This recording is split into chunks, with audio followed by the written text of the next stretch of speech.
The emergency meeting was called for 9 p.m. at a discreet Washington hotel. 8 former AOC staffers, bound by NDA letters they were about to break, had finally decided to speak. Caroline Leavitt only showed 10% of the truth, one said, pulling out recordings.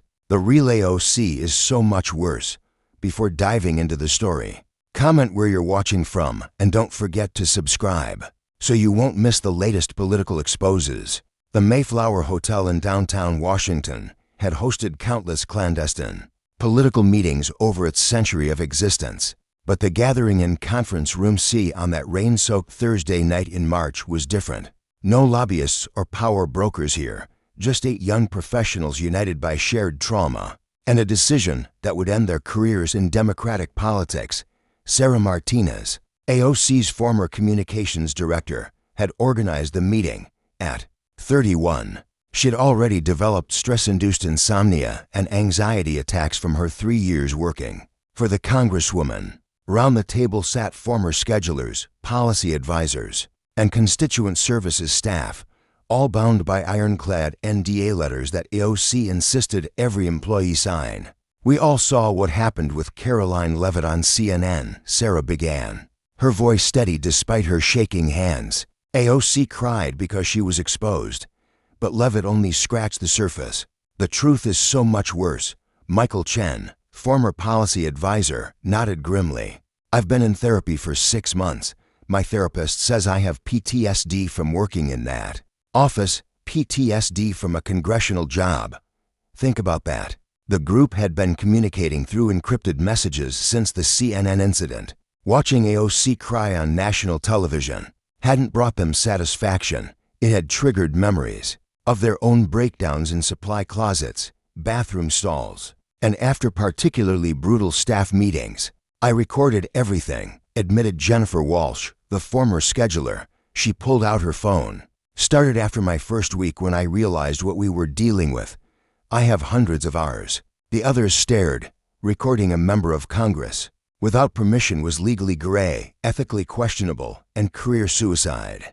But Jennifer's eyes were hollow, the look of someone past caring. She screamed at me for 12 minutes because I scheduled a meeting at 9 a.m. instead of 9:15. Jennifer continued, called me mentally deficient, probably learning disabled, and said I should go back to community college where you belong. I have it all recorded. One by one, they shared their stories. The patterns emerged: verbal abuse, impossible demands, public humiliation, and a culture of fear that would make corporate tyrants blush. But it was the hypocrisy that hurt most. The champion of workers' rights who treated her workers like disposable servants. Remember when she gave that speech about workplace dignity? Asked Marcus Thompson, former legislative aide. The same week she made me rewrite a 2-page memo 17 times, then threw it at me and said I was too stupid for politics. They'd all signed NDA letters, threatened with financial ruin if they spoke. AOC's first chief of staff, Sakit Chakrabarti, had implemented the practice, unusual for congressional offices, but perfectly legal. Breaking them meant potential lawsuits, bankruptcy, and blacklisting from Democratic politics. I don't care anymore, Sarah declared. My psychiatrist says staying silent is killing me. We have a duty to warn others. The meeting lasted until 2 a.m. They shared recordings, emails, texts, evidence of a toxic workplace that contradicted everything AOC publicly claimed to represent.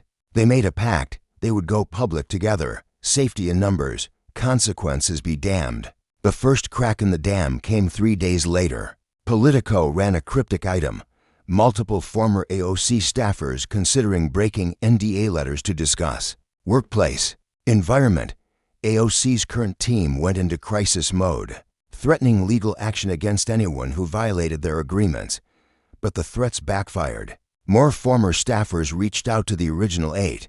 The network grew to 15, then 20, all with similar stories, similar trauma, similar recordings. Sarah Martinez made the first move. She contacted Brett Baer at Fox News, knowing conservative media would give her story the biggest platform. Her appearance was scheduled for the following Tuesday, exactly 1 month after AOC's CNN meltdown. The night before the interview, Sarah couldn't sleep.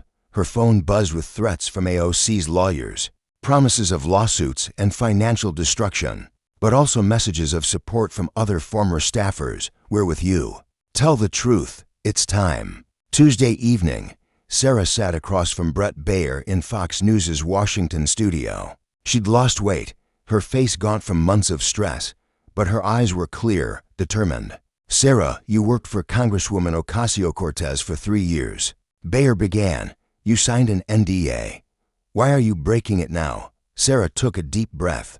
"Because the American people deserve to know who they elected. Because my silence was enabling abuse. Because when I saw Caroline Leavitt expose AOC's hypocrisy about her background, I realized someone needed to expose the rest." "Tell us what you mean by the rest." Sarah pulled out a folder, an unconscious echo of Leavitt's CNN preparation.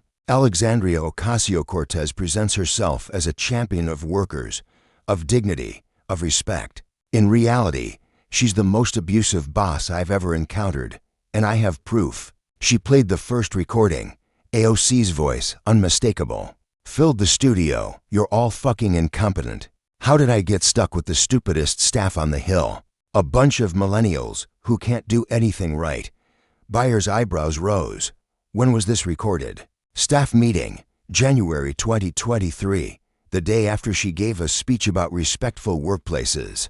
She berated us for 45 minutes because someone used the wrong font in a press release." More recordings followed. AOC calling a young staffer retarded for a scheduling error, threatening to destroy anyone who left for another job, demanding staff work through weekends while she attended Met Gala events. The worst part, Sarah continued, was the gaslighting. She'd scream at you, then deny it happened, say you were too sensitive or misremembering. Several staffers started recording just to confirm they weren't going crazy. "How many staffers are prepared to come forward?" Baer asked. 23 and counting. "We've formed a support group. Some are in therapy, some on anxiety medication. All because of working for someone who claims to fight for workers' rights." The interview continued for the full hour. Sarah presented emails showing AOC demanding staff donate to her campaign. Illegal pressure on government employees. Text messages sent at 3 a.m. with impossible demands. Screenshots of the office's 87% annual turnover rate, the highest on Capitol Hill. When Caroline Leavitt made AOC cry on CNN by exposing her fake poor background, Sarah said, "We all felt vindicated. Finally, someone showed the world that AOC is a fraud." But Leavitt only knew the public information. "We lived the private nightmare." The most damaging revelation came near the end. Sarah produced a document showing AOC's office budget allocations. While publicly supporting living wages, AOC paid her junior staff the minimum allowed, $31.00 in one of America's most expensive cities. Meanwhile, her own salary supplements and benefits package totaled over $100,000.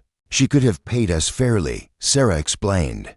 "Congressional offices have discretion in salary distribution. She chose to keep most for herself while we struggled to pay DC rent." Social media exploded before the interview even ended. #AOC exposed trended worldwide. The recordings of AOC calling staff retarded and incompetent went viral. Former staffers who hadn't spoken up started tweeting confirmations. "This is all true. I lasted 3 months. She made me suicidal." AOC's response was swift and predictable. She tweeted, "Right-wing media is platforming disgruntled former employees who are violating legal agreements. This is a coordinated attack because they fear our movement." But the disgruntled employees' narrative fell apart when Michael Chen appeared on MSNBC the next morning. The liberal network couldn't ignore the story when a Korean-American progressive was confirming the abuse. "I believed in her mission," Michael told Morning Joe. "I left a 6-figure private sector job to work for her because I thought she represented change. Instead, I found a toxic narcissist who enjoyed humiliating people." He shared his own recordings. AOC mocking his accent when he mispronounced a word, calling him diversity hire behind his back but to other staff, demanding he work during his father's funeral, the day my dad died. She texted me 18 times about a Twitter thread she wanted written. When I didn't respond fast enough, she threatened to fire me. At my father's funeral, even MSNBC's liberal hosts couldn't defend that. The evidence was overwhelming. The sources credible, the pattern undeniable. By Wednesday afternoon, the dam burst completely. Jennifer Walsh released her scheduling recordings to the Washington Post. Hours of AOC berating staff for minor errors, using language that would get most bosses fired. The Post's fact-checkers verified the recording's authenticity. Marcus Thompson went to the New York Times with documentation of AOC's illegal pressure on staff to donate to her campaign. She'd say it was voluntary, then track who gave and who didn't. Those who didn't found themselves with the worst assignments: weekend work, verbal abuse. The Times investigation revealed AOC's campaign had received over $50,000 from her own staff, an astronomical amount for junior government employees making barely above poverty wages. Former staffers confirmed they'd gone into credit card debt to meet her voluntary donation targets. But the most devastating testimony came from Maria Rodriguez, AOC's former Constituent Services Director. She appeared on 60 Minutes that Sunday, the full weight of mainstream media now covering the scandal. "I'm a lifelong Democrat," Maria began. "I grew up in the Bronx, in her district. I was so proud when she won. A young Latina like me, fighting for our community." Her voice broke. "The reality destroyed me. She doesn't care about constituents. She cares about Twitter followers. We'd have veterans sleeping on the street calling for help, and she'd make us prioritize her Instagram content instead." Maria shared emails where AOC explicitly ordered staff to ignore constituent calls about housing, health care, and immigration issues. "Focus on what goes viral," one email read. "I don't care about individual sob stories. We need content that gets shares." A Gold Star mother called about her son's death benefits being delayed. Maria recounted, tears flowing. "AOC told me to get rid of her because military families don't vote for us anyway. I'll never forgive myself for following that order." The 60 Minutes segment included testimonials from 12 former staffers. Each confirmed the same pattern: abuse, narcissism, and complete disconnect between AOC's public persona and private behavior. By Monday, 2 weeks after Sarah Martinez's first interview, the political world had transformed. Democrats distanced themselves from AOC. Her mentor Bernie Sanders, who'd already exposed her fake poverty story, released a statement. "These allegations, if true, represent a betrayal of everything our movement stands for." The House Ethics Committee announced an investigation. The Department of Labor opened an inquiry into potential workplace violations. The New York State Attorney General began examining the campaign donation pressure. AOC tried fighting back with a live stream on Instagram, but it backfired spectacularly. Her attempts to paint herself as the victim fell flat as more recordings surfaced. One particularly damaging clip had her saying, "My staff are lucky to work for me. They should pay me for the experience." Current staffers began resigning. Her new communications director lasted exactly 1 day after the first expose. The scheduler quit via text.